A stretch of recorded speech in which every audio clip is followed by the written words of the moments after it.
This is Richard Rosen, Winnipeg's friendliest undertaker.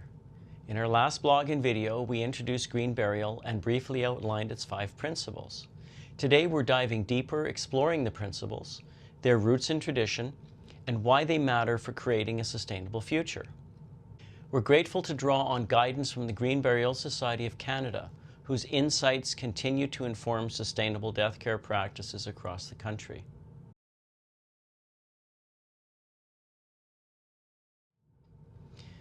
Long before the modern funeral industry existed, communities and cultures took care of their dead in practical, sustainable ways without realizing they were preserving the environment. Some common practices included preparation by the community, bathing, dressing, or shrouding the body at home where neighbors could gather, pay their respects, and help make the burial arrangements. Ice was sometimes used to slow decomposition. Locally sourced caskets.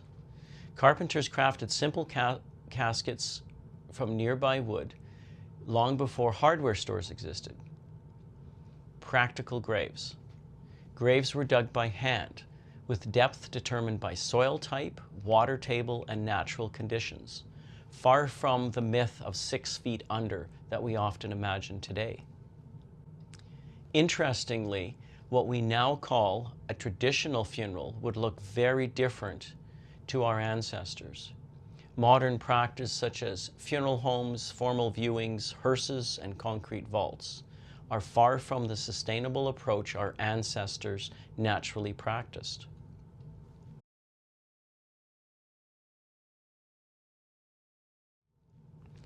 Green burial follows those time-honored practices while emphasizing environmental stewardship. The 5 principles of green burial guide each step of the process. Number 1, no embalming. The bodies are prepared in a natural way to recycle their return to the earth.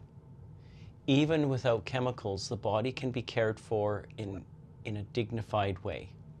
Refrigeration and environmentally sensitive soaps, lotions, and disinfectants ensure proper handling for burial and viewing. Number 2, direct earth burial. The body is wrapped in a biodegradable shroud or placed in a locally sourced biodegradable casket. No outer vaults are used, allowing the body to return to the soil and continue the natural cycle. Number 3, simple, locally sourced memorialization. Green burial emphasizes understated, site-appropriate memorials. Communal memorials with simple inscriptions on natural, locally sourced materials are preferred.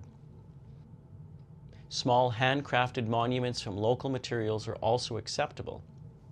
Over time, the green burial site becomes a living memorial, a peaceful place for reflection and remembrance.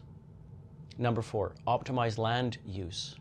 A well-planned green burial cemetery maximizes land sustainability. Minimal infrastructure of buildings and roads preserves natural features.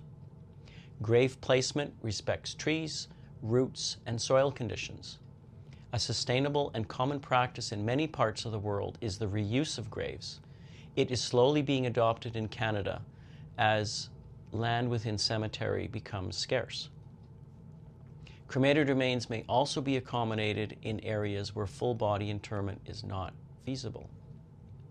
Number 5, conservation and ecological care. Green burial sites aren't just resting places. They're spaces for ecological restoration. Cemeteries follow conservation plans to protect local flora, encourage wildlife, and maintain natural landscapes, ensuring that every burial contributes positively to the environment.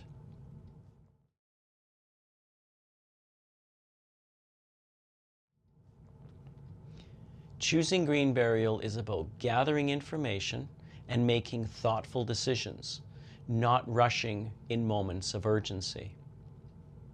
Some helpful resources include the Green Burial Society of Canada, which hosts a Green Burial Cafe the first Wednesday of every month, the Green Burial Society of Nova Scotia, which hosts a Green Burial Cafe the the last Wednesday of every month, the Green Burial Council in the United States, or simply search Green Burial online to explore local and worldwide options.